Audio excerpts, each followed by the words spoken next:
topic that's very close to my heart, both as an Olympian and IOC member and now the CEO of Sports Innovation Lab, where we look at technology and its effects on the entire sports ecosystem. So thank you for your contributions today. We only have 40 minutes, so the run of show, I think, is hopefully everyone will get to participate. When you do introduce yourself, please provide your name, the company you work for, and potentially some context around your expertise so we understand your perspective from that regard. I'll ask that everyone takes no more than 2 minutes per interjection, just so we can get everyone in the conversation. And if we start to go long, I might pop in so that we can keep the conversation going. As mentioned, we have 5 questions that we need to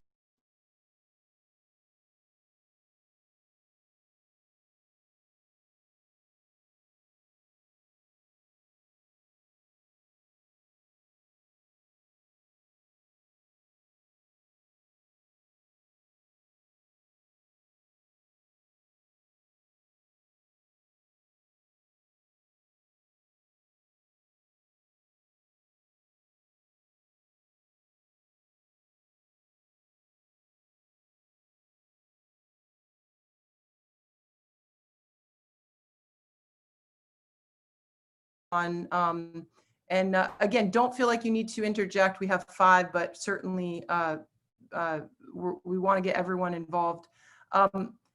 Data analytics can enrich the sport and physical activity.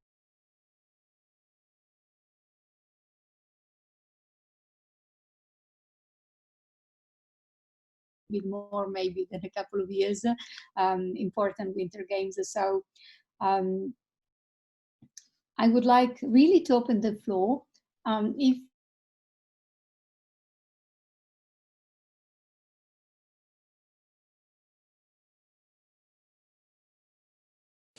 physical literacy. And we're headquartered in Canada, but do work globally. And I'd like to pass it on.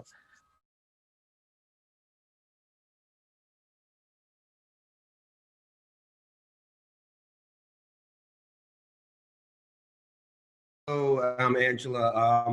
I had the privilege of meeting you when you were coming back from the '98 Olympic Games. We were going to Paralympic Games. I'm a sled hockey player, competing in the '98 Paralympic sled hockey games, first U.S. team.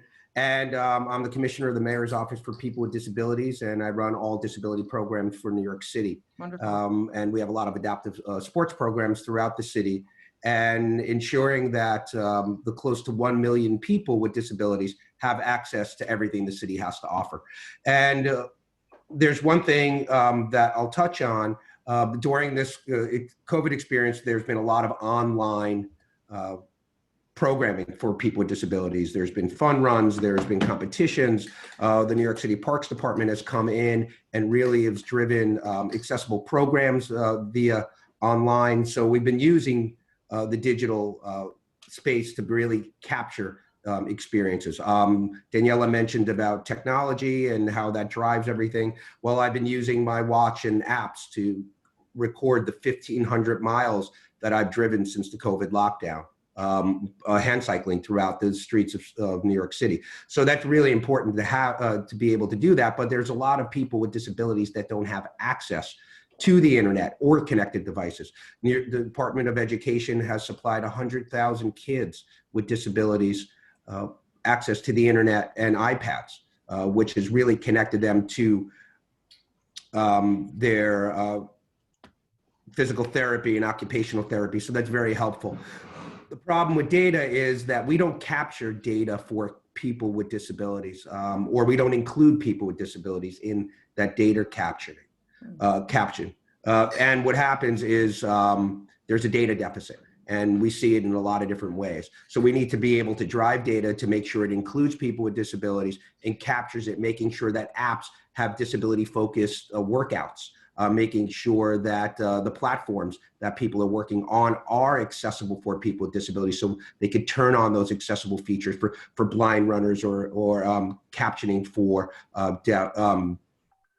deaf athletes. So data is important. It needs to be captured for people with disabilities, and we certainly have a data deficit. So I'll stop there. Thank you. Good to see you again, and congratulations on all your work. Very, very important point you just made, that hopefully we've got a few recommendations on how to move to the next level. Anyone else? Catherine? Yeah. Hi, Angela. So I'm coming from the UNESCO chair in Ireland, and we're working on the implementation of the inclusive policy actions of the Kazan Action Plan. So one of the core aspects of that, well, two core aspects relate to the importance of the collection of data. And we've developed indicators in relation to specific data to be collected to look at the sports-based contribution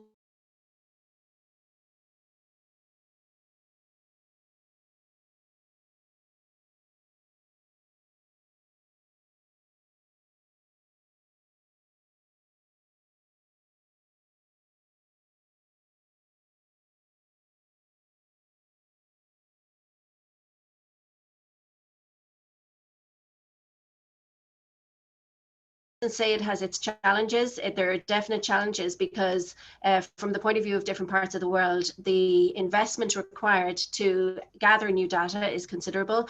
And some countries have told us that, you know, in certain fields or areas, there have been specific funds to support the collection of data, new data, for example, in the area of HIV, and that has enabled countries to develop and capture information around that topic area. Some have expressed concern that it might be more difficult in the area of sport because there's not a specific and dedicated fund. It's called for in multiple human rights treaties and also in the SDG indicators connected with sport, and we are hopeful that we will advance to getting that. So, well, we through the Kazan Action Plan implementation, we've looked at indicators in relation to human rights and how it connects with sport, which addresses the equality and inclusion piece. We've asked for disaggregated data in terms of those indicators. The indicators being asked for in the human rights alignment are actually pretty much equivalent to the indicators being asked for the broader alignment to the Sustainable Development Agenda. So in terms of is data important, I think it's critical. We don't know, we can't say, and we can't compare how access for people with disabilities, access for LGBTQI population, the gender, it possibly a bit better in terms of data because we do have some existing data, but when you come to intersectional inclusion, you know, say a girl with disabilities, we don't have that data. So we go on small pockets of information that we have that shows that there is a significant difference in terms of access to sport and physical activity for certain population groups, but we don't have the data to back that up. And then we don't have the data to measure progress in terms of the implementation of the policy agenda over time. So I think it's critically important to set the benchmark as soon as we can to enable us to see through this decade of action what progress is being made to leave no one behind and to really capture that. You know, there is a bit of concern, and I'll shut up after this. There's a bit of concern at country levels that the task of looking at SDG indicators is so vast that looking at the development of new indicators in parallel or collection of new indicator data is difficult. And I think momentum needs to stand behind the calls in both human rights treaties and through the SDG indicators themselves to ensure that countries don't leave someone behind and don't yet again go for the easier data that's already available and don't look to that no one left behind agenda and capture the data on populations who don't find access to sport and physical activity as easy. Perfect. Thank you for your contribution. All notes taken. So maybe one final comment on this before we move on to the next. Ursula? Hi, thanks so much. Yeah, I'm Ursula Weinhoven. I'm the ITU representative to the United Nations. ITU is the UN specialized agency for information and communication technologies. So I just briefly wanted to talk a bit more about big data and AI and how they're being used in a range of ways in sports. And there was a good article in Forbes, for instance, last year that it made the point that everything that can be quantified can be predicted with precision using data analytics and artificial intelligence in a much greater way without those tools. And thus the potential use of AI and data in sports for purposes such as effective scouting and recruitment, training and performance, and analysis, maintaining player health and fitness, broadcasting and advertising, etc. And one tool that uses data to support physical activity is wearable fitness trackers, and we're hearing an example a little earlier. But there's a really important need to ensure that these and other technologies used in sports are inclusive by design.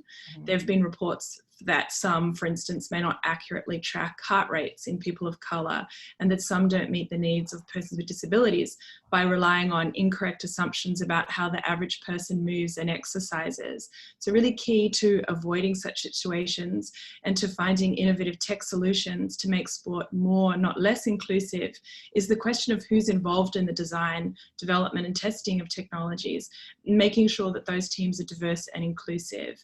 Diversity and inclusion themselves, of course, are really critical sources of innovation. And then lastly, just a brief positive example connected with data collection and sports.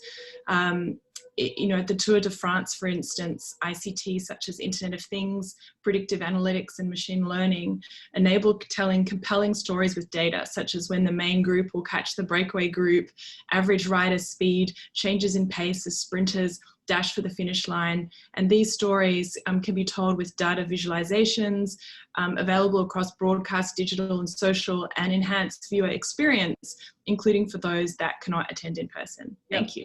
Thank you, Ursula. I couldn't agree more. Our company has tracked over 800, we call quantified athlete technologies that help monitor, measure, predict performance, prevent injury.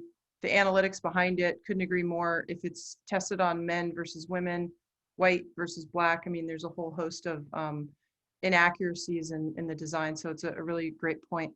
How about we move on to the next question? How does the digital divide impact the sports sector? And what can be done to reduce the gap? Any comments there? Digital divide in the sports sector, and any recommendations on how to reduce that?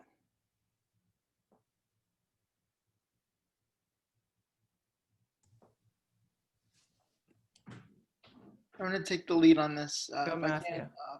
My name is Matthew Walzer. I am 25 years old and have cerebral palsy, and when I was 16, I wrote a letter to Nike asking them for accessible footwear for all individuals of all abilities, and helped them for 3.5 years develop what is now their Nike Fly's line of accessible footwear. And Congrats. over the course of this crazy year and COVID, we've seen a lot of sporting events move virtual. I've had the privilege to take part in multiple soccer-related events, cerebral palsy soccer events, and to see how it brings people from all across the world together that have disabilities to showcase their skills, to talk about the common sports that bring them together, their love of the game of soccer. But it also can impact all people. Excuse me. Hang on. Let me just gather my thoughts for 1 second. It impacts everybody because you have people that have, readily available access to technology, to internet. And as you said in the opening remarks, there are nearly 4 billion people around the world that don't have access to internet. So they're the ones that have been extremely, extremely, marginalized over the course of this pandemic, without being unable to access these virtual events and not have readily available access to hands-on coaching or training. You may need additional assistance based on your disability. But COVID, it makes everything harder because it's how do you get coached or helped out as a person in a wheelchair with a disability and social distance and wear a mask. It makes everything so much tougher. Yep.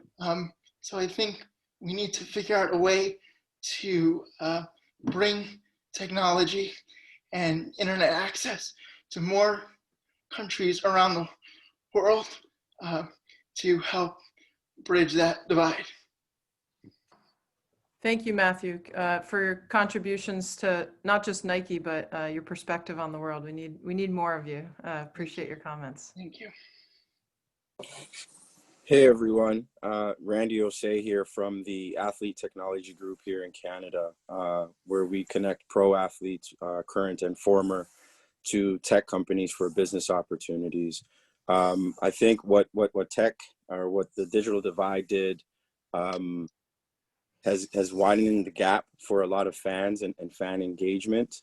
We've seen the growth of esports. We've seen tons of new partnerships from ESPN and what they're doing with Disney Plus and different groups connecting and creating these opportunities for fans to really engage with some of their favorite athletes.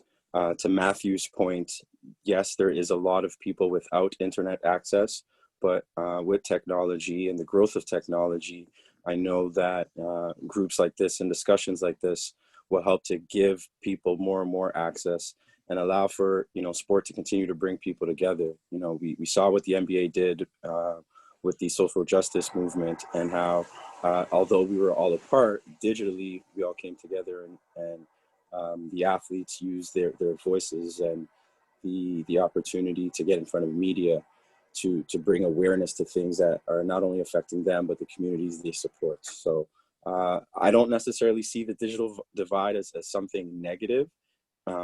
I see it more so as something positive, but we do need to create and find ways to drive more access for everyone across the world. Great. Do we have maybe one more speaker?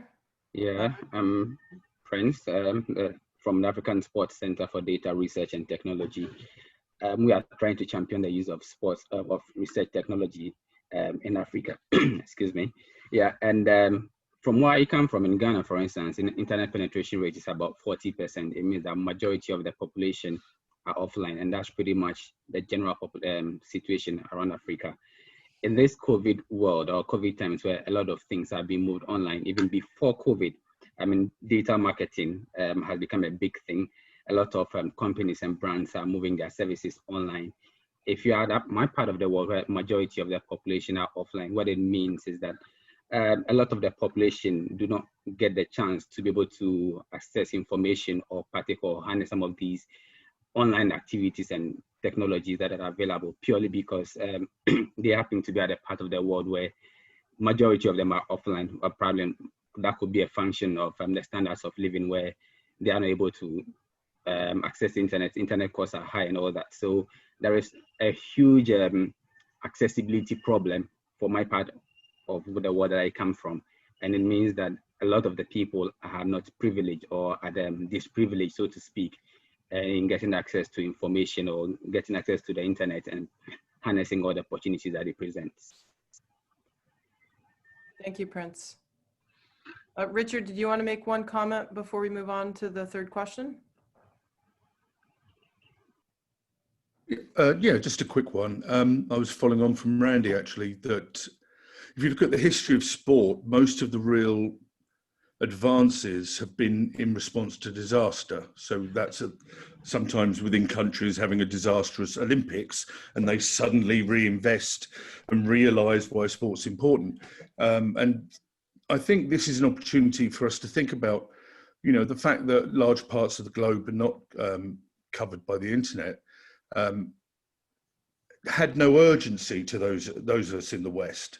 But in light of COVID, where we all experience the necessity of the internet, and this is something that we could all experience firsthand, I think there is potentially a driver to really push the issues of universal coverage, not just in terms of communication, but in terms of basic education.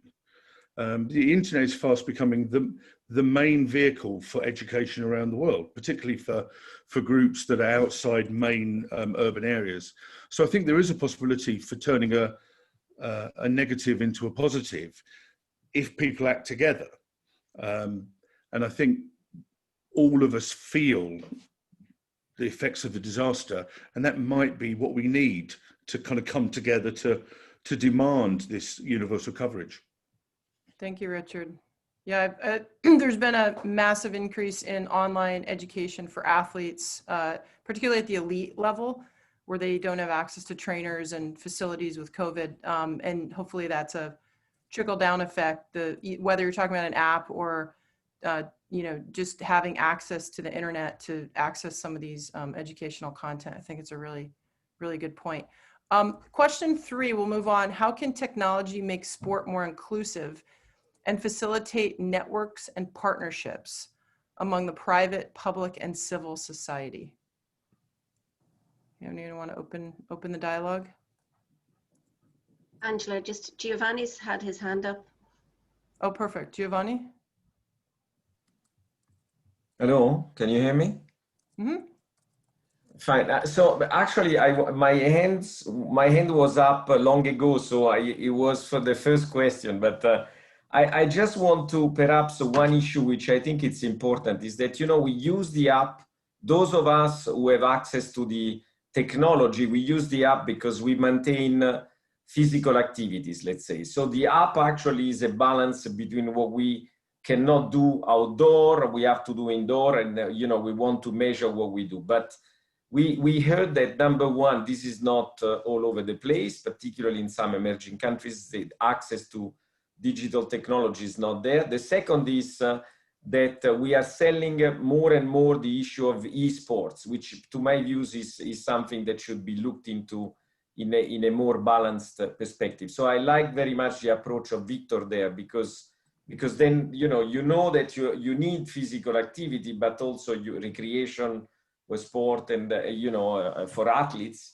But it gives the opportunity for amateur to also maintain a link with their base locally, and then if they compete outside. So I think this is something we should reiterate, because I'm not sure that with the confusion of the pandemic, basically those are some of the areas that we have been able to. The second issue, which I think it's important when we talk about digital technologies, we need competencies, we need skills to make sure that we have access to those technologies, and particularly the young people. So the issue, it goes together, and that's the opportunity that we shouldn't miss, because we cannot only say we need more PCs to Africa or to Asia or I don't know where else, but we also need to equip the youth and with skills that it's an investment for the future.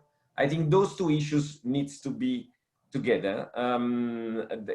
Catherine made the point about data and so on. I think we have to be careful between measuring and data. Big data is one issue, measuring is another issue.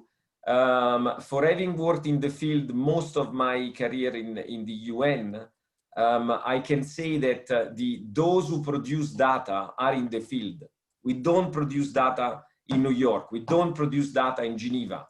We produce data at the level of the member states. When the data are not produced, is because there is a lack of capacity. So the UN is there to make sure that they have the capacity to produce data. But the fact of asking data from Geneva, from New York, and so on, is only to fill a report. It is not to make sure that we substitute national authorities as far as stats are concerned. I think that is a very important point, and this is also for digital technology and capacities. Thanks. Thank you, Giovanni. Angela, can I react as well? Alberto. Yeah. So first of all, I would like to tell you that I totally agree with what Giovanni has just mentioned about skills. So this is of the utmost importance. I'm working in Brussels in EPSI, and let me salute also Richard, whom I've met many years ago. So EPSI is the European Platform for Sports Innovation. So beside, I would say, agreeing with practically everything that has been said, especially by Giovanni in his last intervention, I also would like to ask you a question regarding, so this, I fundamentally do not believe that in 40 minutes we will be able to address these very, very big questions. And so I have a question on the process, and I also would like to understand specifically, you know, in a constructive manner, because we're here to support, and we're definitely here to try to share, you know, our experience and our knowledge, the background, and everything that we've done so far. I'm in the sport business for the last 27 years now. But so I have a question regarding the process, because I fundamentally believe that these questions are far too big and far too broad to be able to answer them in a, loose manner, and on top of this, just in 40 minutes. So this is definitely one question that I have. If I could just let you know, the latter two questions really go to that point, which I agree, 40 minutes you know is a very short time frame. We're looking for proposals on what are the next steps, what does good look like in terms of stakeholder engagement, research. So that's the last two questions, is really like, well, where do we go from here? So we'll get there. Good, excellent. And I'll just finish by saying that it would be important also for us, I would say these you know, expert stakeholders, to have a view on the process in 6 months, 1 year, 2 years from now, so as to understand that we're definitely delivering some added value. Hopefully we're delivering some added value, which is in a way embedded in a process, in a medium to long-lasting process. So, Angela, these were my comments. Thank you very much. Thank you, you're an athlete, I can tell. You want a process, a timeline, a goal. Anyone else want to comment on the last question before we move to the process? Amy?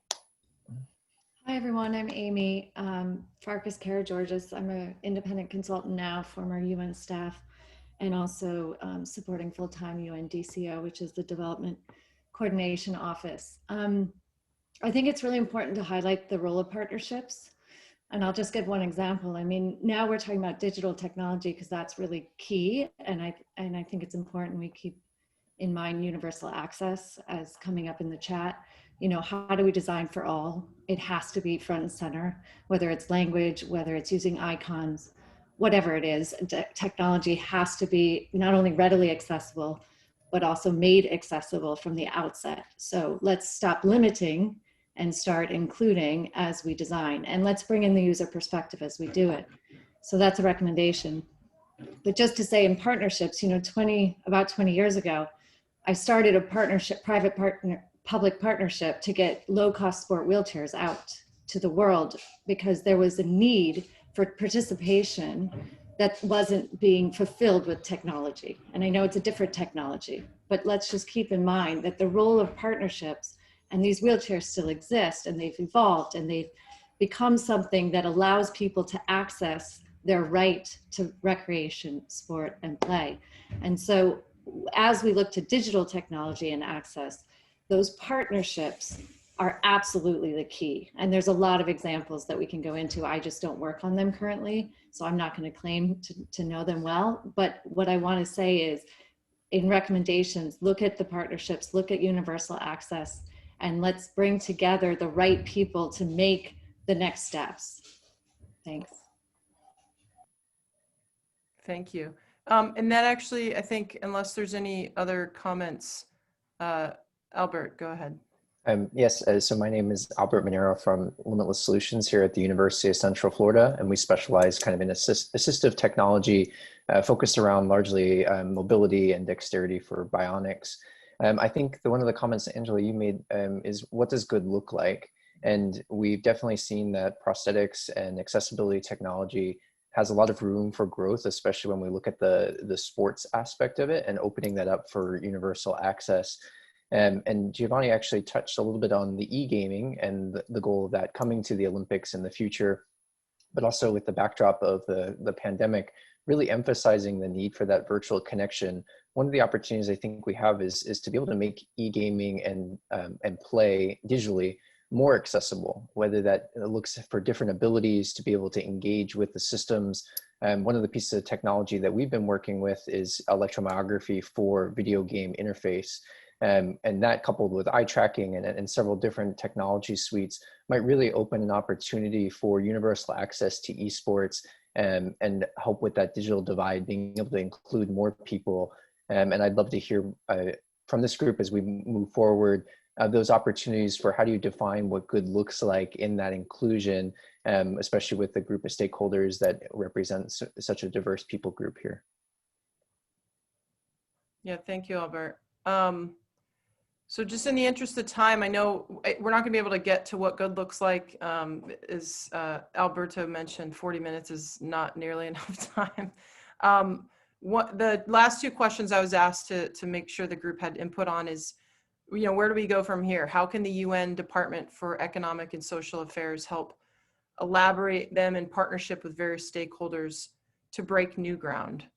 So any proposals or thoughts on where do we go from here within the UN would be welcome. Giovanni? Yes, Angela. I think, even when it comes to those complex questions, I mean, in terms of response, I think something that the UN has is a combination of measures that can be tapped into from partners, outside partners perspective, as Amy was saying. So I don't think we have only one response with one action. But for example, I give you an example which I think is very striking, because we achieved universal ratification of Convention 182 on child labor. Universal meaning 187 countries ratifying. And it was not one action alone. It was the advocacy, it was the mobilization, it was specific projects, particularly significant and successful. It was fundraising on a big program. It was also greater collaboration and partnership. So I think that if we want to move ahead with those areas, particularly based on digital, but combining a number of elements and efforts, I think we have to see a number of measures at the same time, and we propose that together. That makes, number one, the UN has this capacity because it can reach out across the world, which is not even world federations or sport federations can do, because they only work in their discipline. Instead, the UN has this capacity also to mobilize internally other agencies. The second is the combination of actions. And then this issue of not having only a project approach, but also policy plus program approach, I think makes the difference. Because you have results on one area, you might not have immediate results in another, but you have a short, medium, and long-term approach. I think that kind of compact will make a difference with respect to what we want to achieve. Otherwise, we will struggle, because it's one agency, then it's one topic area, then it is we are dependent on technology, on the other we are dependent on equipment, then on policies and so on. So that is my suggestion. So that we have a compact of measures which are coherent, and we go together and we know that they are applicable and with results over time. Okay, I'm gonna just go quickly to Alberto and then maybe the next question to wrap. Yes, Angela, thank you very much. I could not agree more to what Giovanni has just said. There is one element, Giovanni, that according to me, you forgot to insert in your intervention, and it is definitely a prioritization. So a list of priorities, because it has to be multi actions. I totally agree, but in a tidily and orderly manner. because if not, you know, we're losing track and we do not understand what comes first and what comes second. So I guess that this priority list is of essence, and I guess also that we should also very clearly determine the evaluation criteria out of which we will determine whether we will be successful or not. So it is not just a question of us, you know, having a mixture of actions with a priority list, but we should also very clearly saying, for us, success in this action is when we reach this specific goal. And so in a very organized manner, you know, this is how I would definitely proceed. Example, sharing best practices, for instance. Sharing best practices is definitely one concrete example. But okay, so first, how do we determine what is a best practice? So defining the criteria that will allow us to very clearly assess this is a best practice and not a best practice. And secondly, very clearly saying if this is we consider that it is a best practice, try to understand how we can roll it out to the other countries using the UN network, exactly like Giovanni has just said. Thank you very much. Thank you, Alberto. We have 3 minutes. Real quickly, what are priority steps? If you have tangible next steps that could be taken with the context of the UN Decade of Action to support the role of technology in advancing sport for development and peace, policy briefs, subgroups, projects, further dialogue, any specific examples of next steps? And I saw Richard's hand up. I don't know if you have a comment, Richard. Advocacy and mobilization. Thank you. Focusing on you.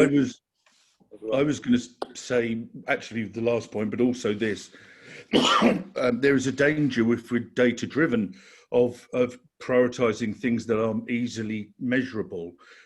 All of the evidence shows that quality of provision is the most important factor in health outcomes, but also staying with programs and staying within the systems.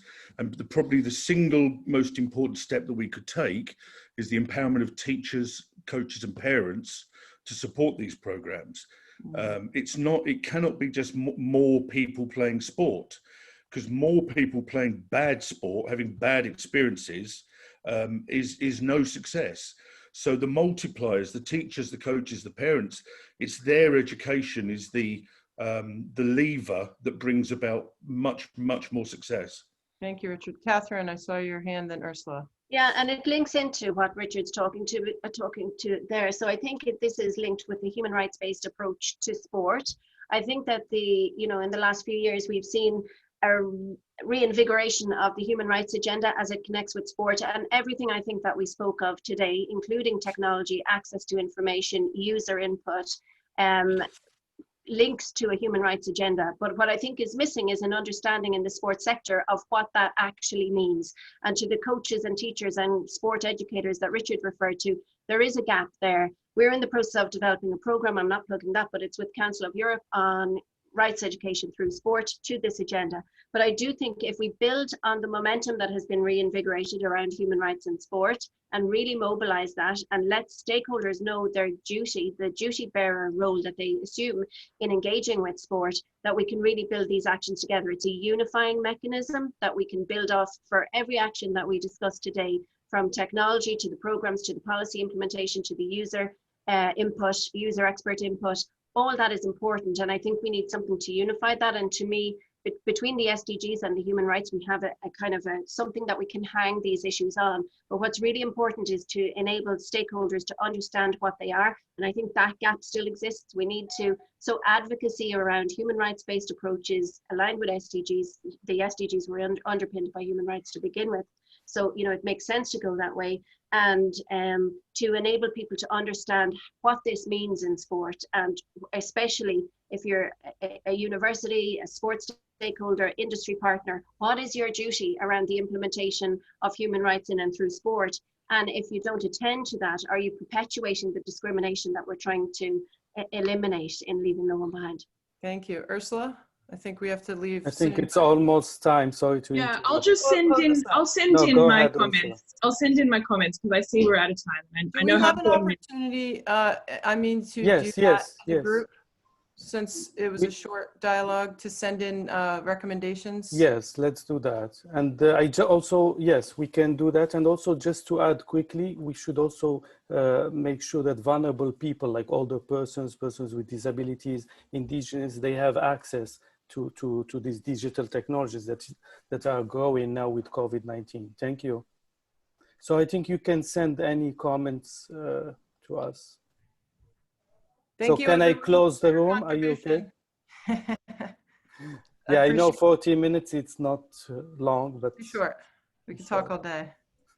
Will we get sent back to the main room then? Yes, so I will close now the room. Thank you so much. Thank you, everyone.